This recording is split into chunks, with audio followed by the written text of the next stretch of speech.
Power star Pawan Kalyan నటిస్తున్న సినిమాలో most awaited మూవీగా OG ఉంది. సాహు తర్వాత ఒక ఫ్యాన్ బాయ్ గా సుజిత్ ఈ సినిమాను హై వోల్టేజ్ గ్యాంగ్స్టర్ డ్రామాగా తెరకెక్కిస్తున్నాడు. దీంతో అనౌన్స్మెంట్ నుంచే అంచనాలు పీక్స్ లో ఉన్నాయి. పవర్ స్టార్ ను ఒరిజినల్ గ్యాంగ్స్టర్ గా చూసేందుకు ఈగర్ గా వెయిట్ చేస్తున్నారు అభిమానులు. వాస్తవానికైతే గతేడాది సెప్టెంబర్లోనే ఈ సినిమా రిలీజ్ కావాల్సి ఉంది. కానీ పాలిటిక్స్ కారణంగా షూటింగ్ అనుకున్న సమయానికి పూర్తి చేసుకోలేకపోయారు పవన్. ఫైనల్ గా ఇప్పుడు సరిగ్గా ఏడాది తర్వాత థియేటర్లోకి రాబోతుంది ఓజీ.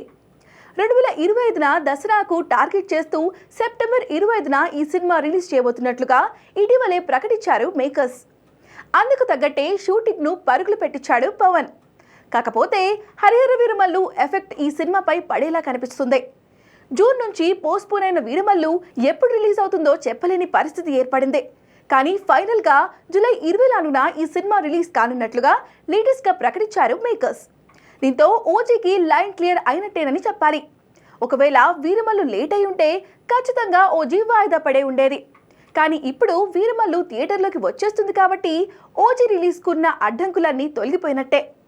వీరమల్లు రిలీజ్ అయిన వెంటనే ఓజీ ప్రమోషన్ స్టార్ట్ చేయనున్నారు మేకర్స్. ఖచ్చితంగా ఈ సినిమా బాక్స్ ఆఫీస్ ను షేక్ చేస్తుందనే గట్టి నమ్మకంతో ఉన్నారు అభిమానులు. సుజిత్ కూడా ఎక్కడా కాంప్రమైజ్ కాకుండా ఓజీ తెరకెక్కిస్తున్నాడు.